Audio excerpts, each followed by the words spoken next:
Right guys, welcome back to McCallum Production Podcast. We've got a special guest on today, Michael Waterworth of Kings Klub. How you doing, mate? I'm alright. Thank you. So here we are in Kings Klub HQ, the Beat Lab. Your nice new flat, mate. Aye. Doing alright, it's getting there. Decent setup. Cheers. Very nice. So just to get started, just going to ask like what your introduction to music was, because obviously you're a very talented guy. Drums, I like this guy. piano. We're here to inflate your ego. That's what. Keep saying it. I'm listening. But actually, what was your first introduction to music? Well, that's a good question. I've always been a massive fan of music. So it kind of started, I was kind of a strange wee boy. Like, my favourite film when I was a wee boy was this Disney film called Fantasia. Oh, Man, that is so good. So I used to love that because it wasn't like a film. Like, it wasn't even, if you've seen it, there's like no speaking or anything like that. Right? It's just like music. Mm. But the music has like visuals to it. Yeah. And it's like, I was like blown away. I was like 4 years old. It's like one of my earliest memories ever. And I just remember like being like blown away how you can see music, like, because the colours and stuff matched the sounds. It was weird. Yeah. And then from there, I just kind of was like obsessed with like putting music on. Like, I would run through to my dad's room and like put a CD player on and like close my eyes and see what pictures I can think of in my head and that. And yeah, it's crazy what your imagination can take. It's craziness. And then it was like, I think it was like maybe like a year or so later, we moved house and we moved in, and there was the old owners actually left like a big old fashioned piano, like this like 100-year-old piano was like left in the house.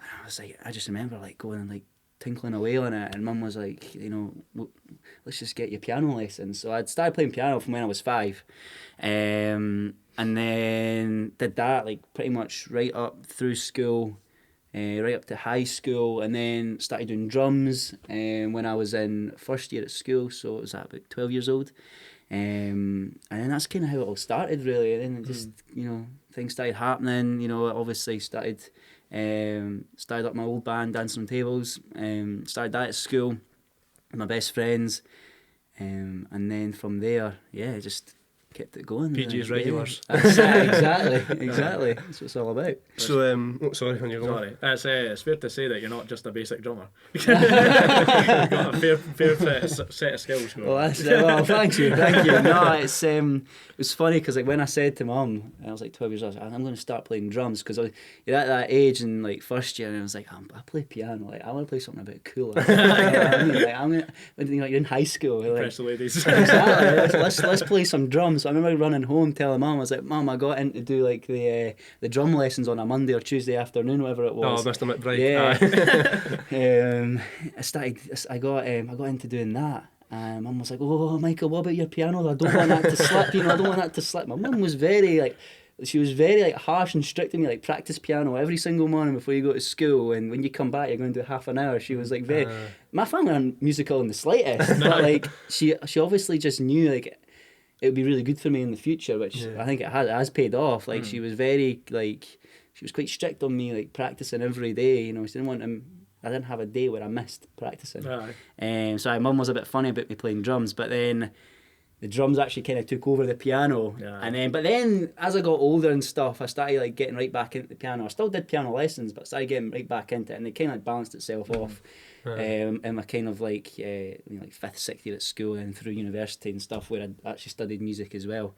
So yeah, that's kind of like my story. I just mentioned like I mind like back I was like in S2 or something, and then you're good mates with Chris Morgan. That's right. I mind seeing like YouTube videos and you were covering Charlie by the Red Hot Chili Peppers, and I was mind blown. Honestly, I don't even know how. I just remind like Michael Waterworth. He's the boy that did the drums for that video. Man, like, see, that's the thing. See that I remember those days. Like, see, Chris is going to watch this and he's going to laugh. He's gonna love this. Know because I'm mentioning it. Like, we did this stupid song about tomato soup. I don't know if you remember it. I vaguely remember that.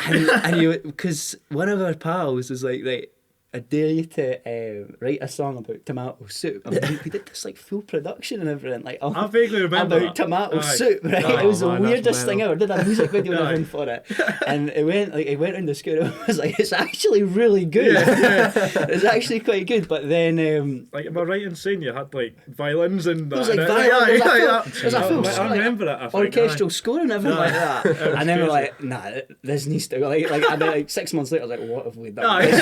Let's just Those delete embarrassing- that. Aye, I know exactly We're what only, you're like, talking we're about. only like 14 years Yeah. old or something, but yeah. I don't know how I remembered that. Good times. That's quality, That's man. mad. That's brilliant. So then, Bit like, off topic. Yeah. no, it's a story. It's Yeah, a story. exactly. It's a But, so you were saying obviously about Fantasia and that. Did you Yeah. have like any sort of other musical influences growing up in that? Kind of like, well, another kind of early memory was when my dad's always into his music. He's always loved music. He used to play an instrument when he was at school, and I can't remember what it was. I think it was like the oboe or something. He did tell he was like in 5th or 6th year at school, and that was it. That's really the only musical kind of thing, apart from me, that's in the family. But my dad's always been a massive music fan, like listening wise, and he's got like a massive record collection, like hundreds and hundreds, over 1,000 CDs, and we would always like every night. We would just listen to like an album or something. And that's kind of how I got right into it. But I remember it was like 2002, 2003, and Mr. Brightside had just came out. Oh, yeah. And they're like Killers are like my absolute favourite band. Yeah. And it's probably because of this. Like I remember, like I was in the car, it was just me and my dad. I was only a wee boy. And Mr. Brightside came on the radio, and we're like, "What is this?" My dad was like, "Who is this? This is amazing!"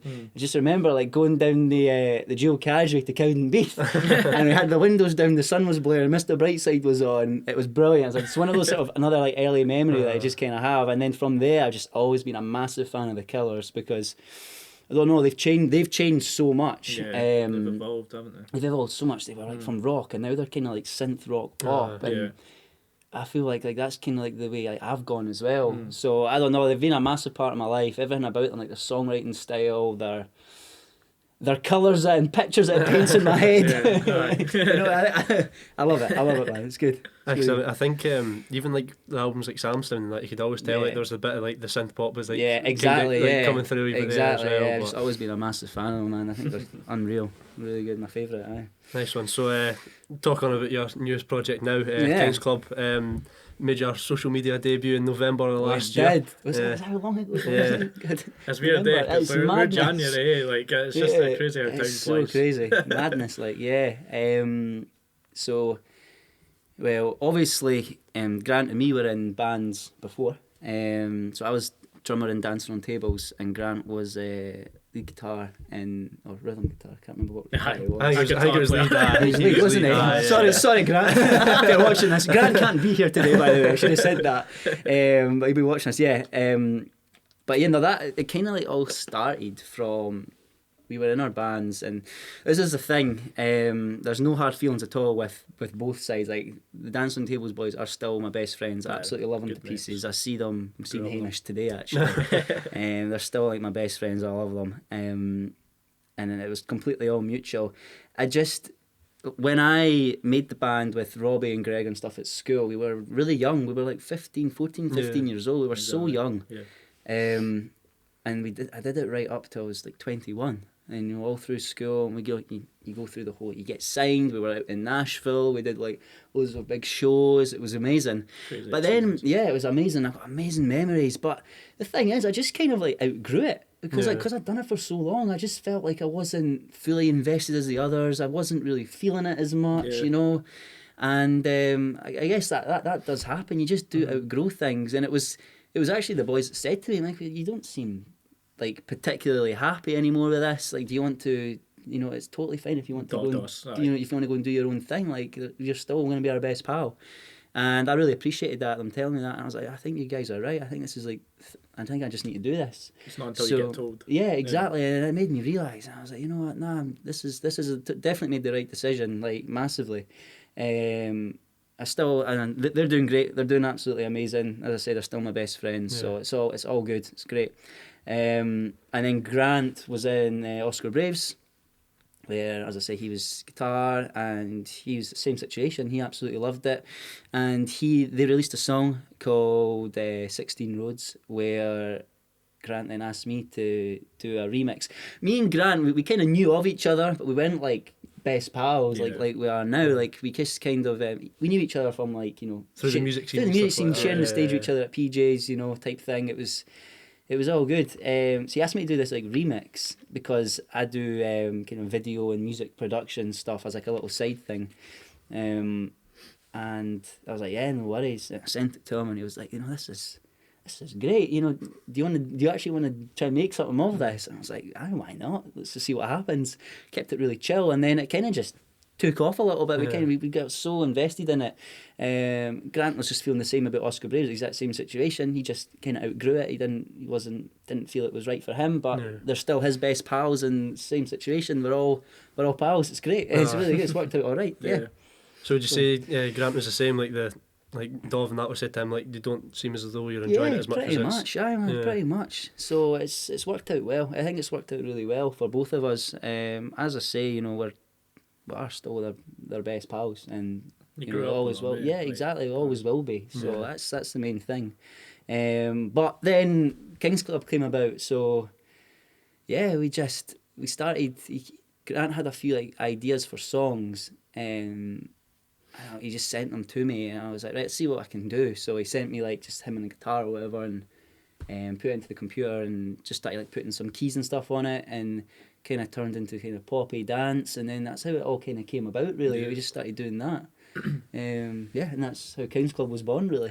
Yeah, but the thing is, like as you say, go back to what you said at the beginning. You know, we didn't launch our social media till like November, but we were actually doing stuff for a whole year before. Oh, really? Yeah, we were just like constantly writing and trying to sort out what we wanted to call ourselves, and you know, what kind of road we want to go down, and you know, just sorting out different stuff. So, and obviously we wanted to have a little bit of a break after leaving our bands as well. We wanted to have a little bit of a hiatus. Yeah. That was the thing. Like it was like 2 weeks after me and Dan, I'd left Dancing on Tables, and Grant sent me this, and I was like, for goodness sake, I was looking forward to having some time off here. For 6 months a year. But it's just the way it is. But we kind of took it easy for the first year, and then we kind of ramped it up from about like September, October time, getting everything sorted, getting the first track kind of ready for release. So yeah. But like when I first seen yous on social media and stuff, like I didn't think it was yous. Like, really? I seen it was just Kings Klub and everything, and you had decent graphics, and it was really good quality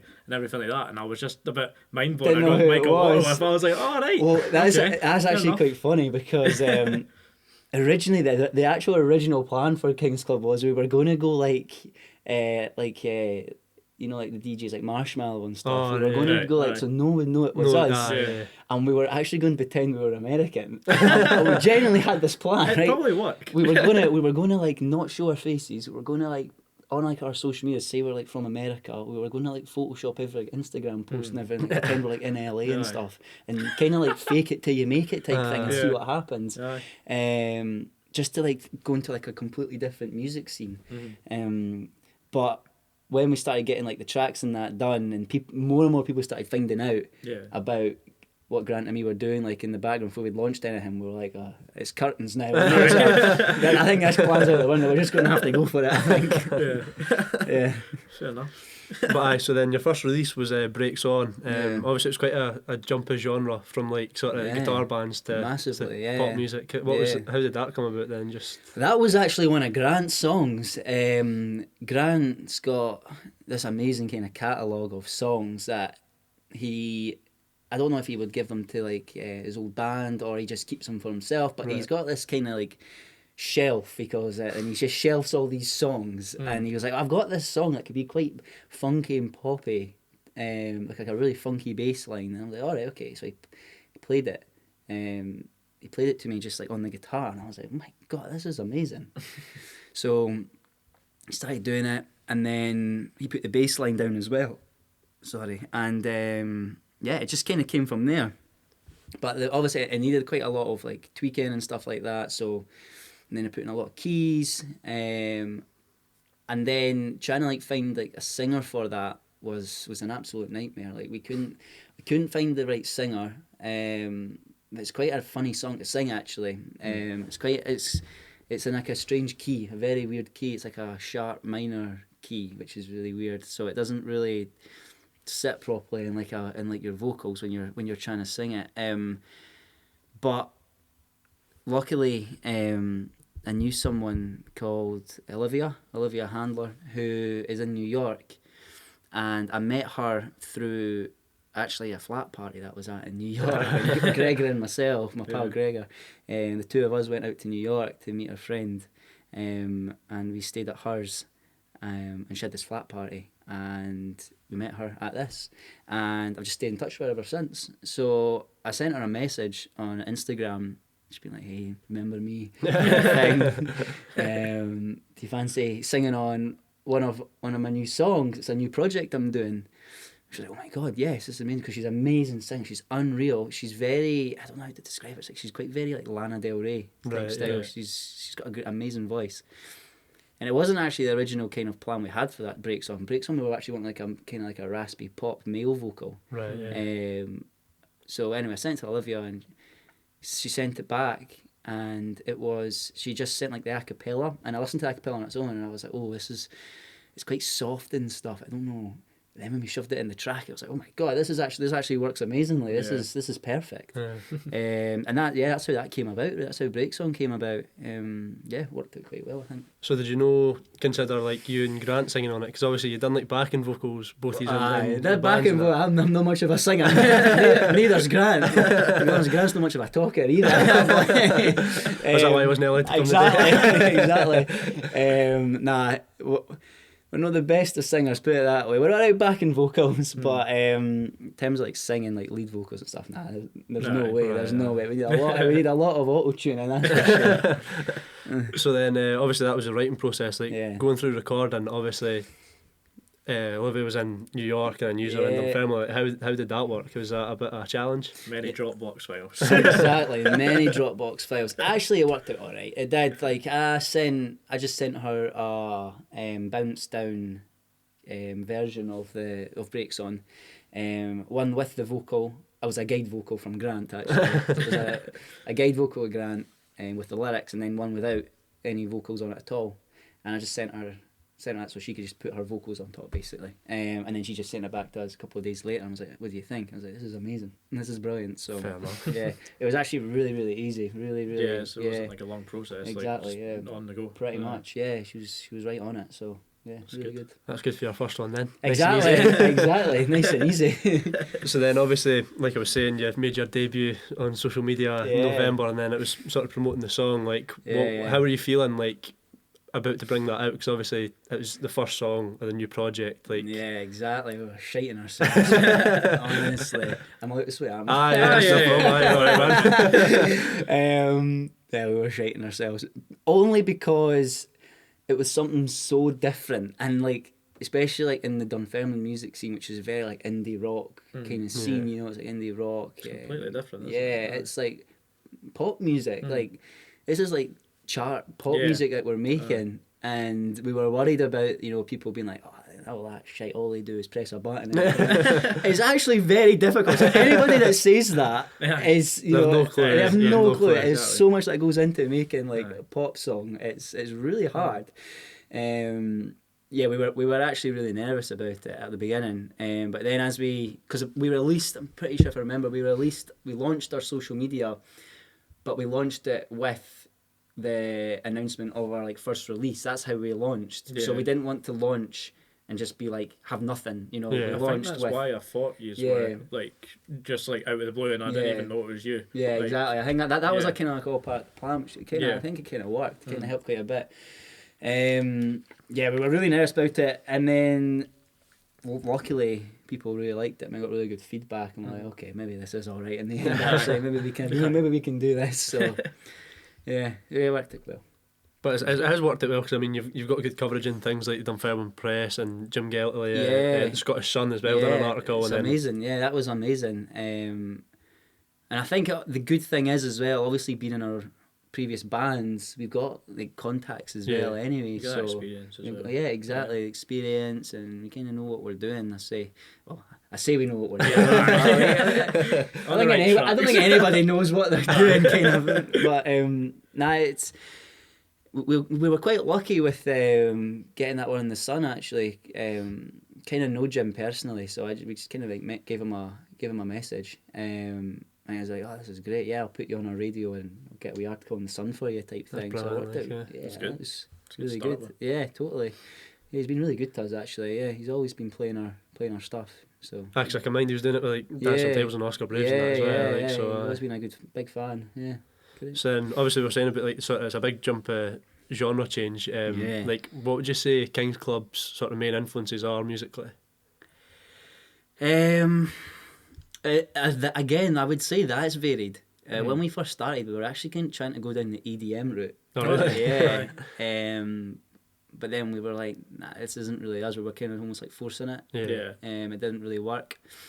So like our main sort of influences now is kind of like Dua Lipa. Right. Yeah. You can see that. Maybe like Zed. Chainsmokers. I'm trying to think who else really. And then like a lot of female artists, you know, kind of like Anne Marie, even a little bit of Katy Perry. You know, like these sort of like kind of like chart artists. Yeah. But that's the thing. I think so many people kind of like turn their nose up at that, especially like if you're in like a music scene, especially like Dunfermline. But the thing is, like a lot of these people are super talented. It's just like the genre of music that they make. Some people just don't. I don't take think that. But I think nowadays, people are getting more and more into it, like which is really good. It's really good. A lot of people are really kind of realizing now that you have to have like a talent. Like, see, I absolutely hated the Chainsmokers with a passion. I can't believe I'm saying this on a podcast. Right? I did not like that. I thought their music was garbage, right? But see if you're a producer and you're listening to it and you're listening to the production elements of it, you're like, that is really clever. Yeah. Like, that is genius. And then you start looking at it that way, and then you actually end up becoming a fan. That's kind of what happened there. It's a big difference, a big change anyway, especially going from like an indie rock band like Dancing on Tables, Oskar Braves to this. Yeah. But I've always had a kind of love for pop music and electronic music anyway, even through Dancing on Tables. There's quite a few Dancing on Tables songs you'll hear, and like even like the drums on the drums, like in the choruses, I'll always do like a 4 on the floor, like you know what I mean? Like I always did that, just to try and make it a little bit poppier and dancier, because it's what I like to do. So. So would you say that you've always wanted to have like a sort of project like this, sort of like a pop project? I mean, so many times, like all through university and stuff, like me and Gregor were kind of like, oh, let's just do some electronic music, a little side project, just give us something to do just for fun type of thing. I learned so much during those sort of periods as well.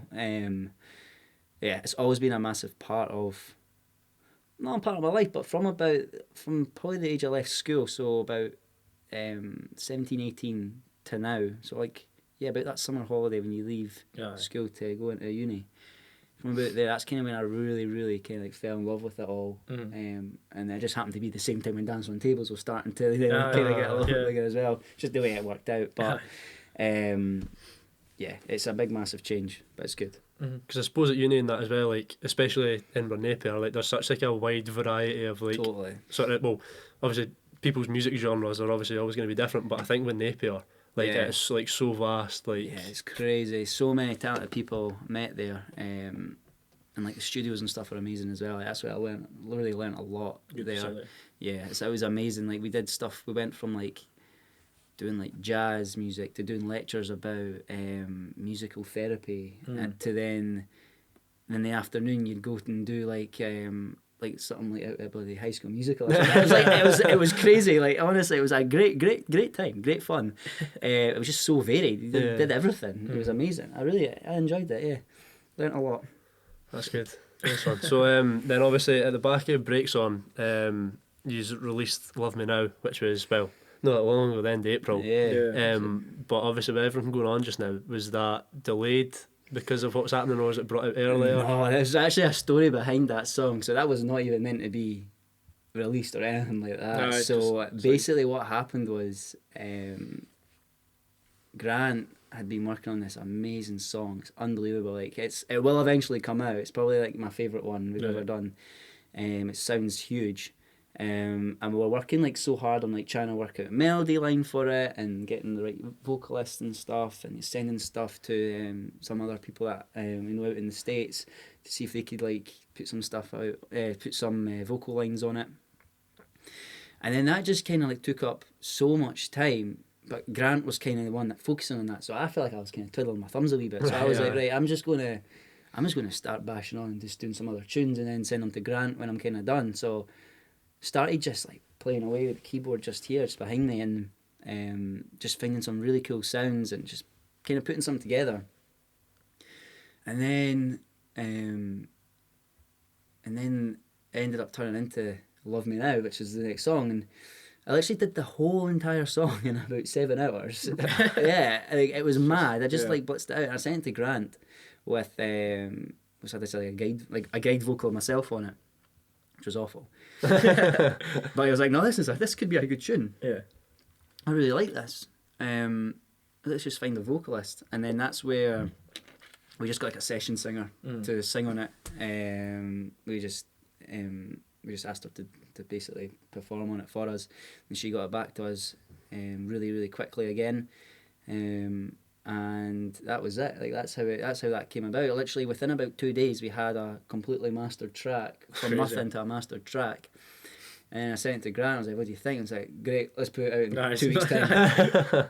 Fair enough. That's the joys of lockdown. Yeah, but then when he says that, he's like, "Yeah, but we need a lyric video." Oh my god, 2 weeks to like try and think of a lyric video and put one together. I can definitely relate to that. Exactly, yeah. So I'm like, oh my god. So I'm trying to like, I was stressing out, and I left it so last minute as well. So like we'd distributed the track to Spotify and Apple Music and stuff, and it was like a 2-week turnaround time for it to be processed and stuff. So I had 2 weeks to do artwork, a lyric video and everything. It was quite a stressful time. Sorry, on you go. Keep doing this, man. It's all right when it's on a Zoom call. You can like appreciate it, but when it's in person. So I'm just digging into it, just going down a different route. So see with the artwork, who did that for you? It was an artist called Classy Bird, Right. who is actually Hamish's cousin. Aye, jeez, really good work. Like they've done she's stuff brilliant. for Dot She's and stuff really, as well. really, she does stuff for them. Was it losing it? Yeah. She's unbelievable, and she's so quick as well. We just send her like kind of sketch, whatever, and she just comes up with something in a couple of days and sends it back to you. Like, that's exactly what we want, isn't it? She's so quick at it, yeah. So yeah, check out Classy Bird. I was just like, it just relates to your music quite well, because it does, yeah. It kind of matches the sound, which is weird. It's hard to get that, because like even just knowing as an artist, like I've done stuff for Declan's previous band and stuff like that. It's hard to like initially sit down and think, what am I going to do with this? Exactly. Because relating music to art, it's very hard. It's very hard to do. And that's why everyone always laughs at me. And Grant's actually the same as me. Like everyone always laughs at me when we're like doing a song. He's like, no, that's not the right colours in my head. Aye, and I can understand what he means by that. But see, like other people are like, what the hell are you on about? What are you on about? Are you feeling alright? He's like, this song is very purple right now. I don't like it.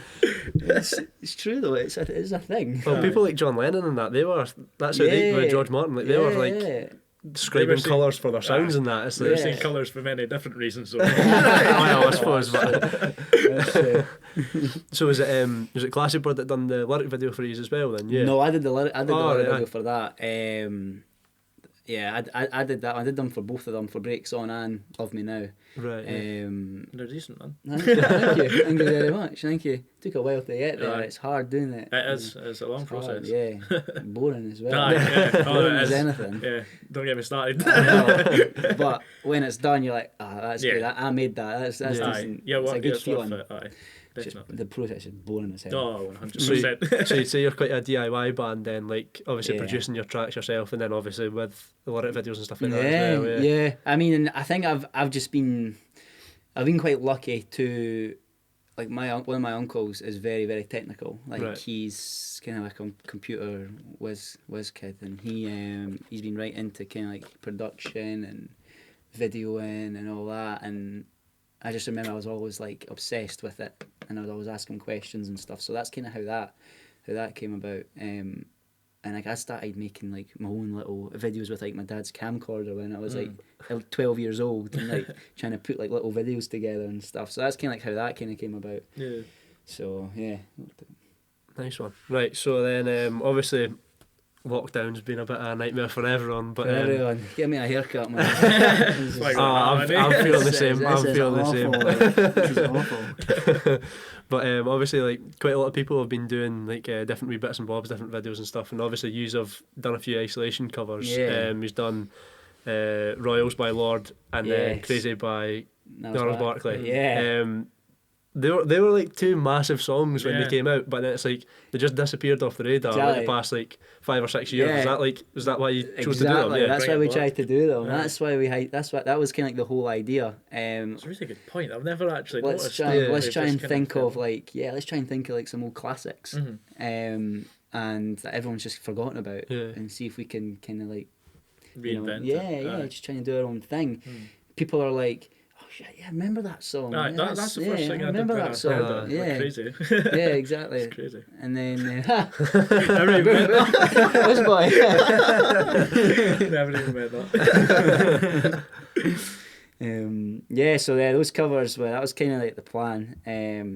Potentially another one coming as well, but lockdown's kind of coming to an end now. So Yeah. Slowly getting back to that. exactly. So we need to kind of get our arse in gear and try and get that done. Yeah. But I suppose even then, I think videos like that, I think they'll still keep coming. Like even when we Yeah, are I back think to so. sort of normality. Yeah, I like, think so. I would like to think so They anyway. do It's so kinda well for started people. something, Like eh? Yeah. They people do. are discovering like more artists and Yeah. that as well. So Absolutely, yeah, they're great. It's been great for us as well. It's been Yeah. a great other way of engaging people and getting Aye. some new followers and new fans, which is good. Because I'd say, like, as well, with the whole lockdown thing, a lot of folk are doing covers and stuff. Even big artists, like, you've seen Times Like These, the Foo Fighters cover. yeah, You that got was amazing, various yeah. artists. Like, Yeah. it could be a new genre. Like, where you've just got cover, even big folk doing it, eh? Yeah. Just because out of lockdown, that's kind of influenced that. yeah, And going I think forward. that might Yeah, become a it's new totally- normality. Yeah. Like Yeah. so Yeah, it's really cool. Because obviously, like the way the videos as well, you've got each and every one split up and everything, and you're in your own home and you're not Yeah. even together. Exactly. So Yeah, it could be exactly. a new thing. So how was the production of that then? Like getting that all recorded and Good. stuff. No, it was really good. That one was actually quite fun to do. Well, both of them were. Royals, singer on Royals, Gemma, an amazing voice, like unbelievable. And she's never like, this is a thing, like, she's never actually like, sung before or anything like Right. in like live or anything like that. Like I Just does it for a yeah, hobby. like she was on Instagram and she was playing this tune on piano, and you couldn't see her or anything like that. And I was just blown away. So I messaged her and I was just like this is amazing. Like, do you want to like sing on one of our songs, like one of our next singles? And she was like, yeah, that'd be great. And I sent it to Grant, and Grant was like, oh, why don't we do like a cover with her or something? I was like, this is brilliant. Yeah, Yeah. why not? So we asked her kind of what tunes would be suited, and we were like kind of going back and forth, trying to think of like some old classics, and Lord seemed to be the best fit for her, Royals. So we just basically got her to, she basically sung the song along with the track in her headphones. This is really confusing to Oh, I explain. see. Yeah. Yeah. So she had the track playing in her ears, and then she had her phone recording her singing along. She had the mic on that. Yeah, aye, she had the aye. mic. So basically, it was a case of, and she had to film herself. So after all this, it looked like it was just an a cappella of her singing to the camera, Yeah. because you couldn't hear the backing the track. backing track, and that's how it was. And then we just did our stuff on top of it, and then that's how it all came about. Nice one. Yeah, It's cool. and then and then we did the Crazy, which was done by Gumsy. Aye. Aye, aye. What a man! Yeah, like he's not really been in the music scene For a while, now. yeah. He's just kind of taken himself out of that. But this was kind of like his comeback. He's got an unbelievable voice. Oh, yeah. Unreal, man. So we did. When we put up the one with Gemma, he messaged us being like, "Yeah, come on, I want in on I this. want to do one. Like, I want to do one." So that was it. And we were like, "Yeah, trying to work out what songs to do." And then it was like, "Let's do Crazy." Aye. So it worked out well, and it suits his voice so well. Oh, I done really well. Like, it was quality. Yeah, so that was just the same situation again. Really, he just sung along with it and then sent us it, and then we did our stuff to it. I love the video for that because Thanks, man. what was it? It was like I Deodorants. only seen it. Like, I only seen it once. You were like flicking a light in that. Isn't it? So stupid. It's so stupid. It's cool. Don't even know why we put a light switch in it. Right. But, you know, It's just why wee not? things like that though. Like Yeah. it's wee production techniques. It's Yeah. like even like sounds. on tracks, like when folk are clapping, it's like rubber gloves and that works so much better. Like, Yeah. folk don't realise like that's what actually goes into Exactly. a song. Exactly. It's like so stupid things. It's like, did you ever see that? Was it Liam Gallagher when the boy had the scissors Oh, on stage? Remember that? Yeah. I'm mental. And he was paying this boy to play the scissors. Oh, like imagine saying to your mum and dad be like, "Oh, I'm away on tour with like one of the Gallagher's and I'm away to play the scissors." I'm playing the scissors. Making it big time. Grade 8 scissors. Oh man, that's mental. Yeah, crazy. But I like you were saying, lockdown's sort of coming to an end now. Yeah. Have you got anything else lined up? We do. Hopefully, as I said, we'll hopefully do one other cover, which will be, it's actually going to be very, very different. Right. I don't want to give too much away, but it's actually going to be completely different. Yeah, that's all I'm going to say. And we actually have a single coming out. It's not been announced yet or released yet, but I'll say it on this. It should be coming out within the next month. Right. And Exclusive. yeah, and it's called Missing. Oh, Yeah. relate that to Dancing on Tables. No, purely because she sings Missing about 120 times in the song. Right, I couldn't yeah. think of anything else to call it. I was like, I think I'm going to have to call it Missing. Makes sense, to be honest. So. Hopefully it does numbers like that. Let's hope. So is that like fully done? Like it's ready to go then? Completely done, ready to go. Artwork's done. Just working on the video for it just now. And we're just kind of pushing it, and we're giving it to a lot of people out in the States. Just for like promotion wise and stuff Right, like yeah. that. So they're kind of sitting on that and working on that just now. So yes, hopefully this one's going to do as well as the other ones. I imagine it would, hopefully. Yeah. If not better. It's a good Fingers one. crossed.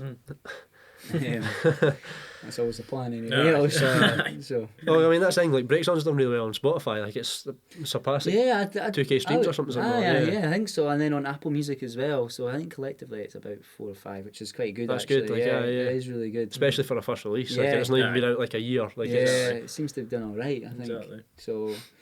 Hopefully we can keep that momentum going and just Aye. keep it going a bit more. no, we've been That's ticking all you over, so can I think it will be. Fingers crossed. Hopefully do better. Yeah. It's- Aye. Fingers crossed. Anyway, that's the plan. That's the plan. But thank you for joining us, All Michael. right, no, No, thank you very no much for problem. coming, guys. Yeah. Thank you. So thank you very much, guys, and we'll see you next time. Cheers.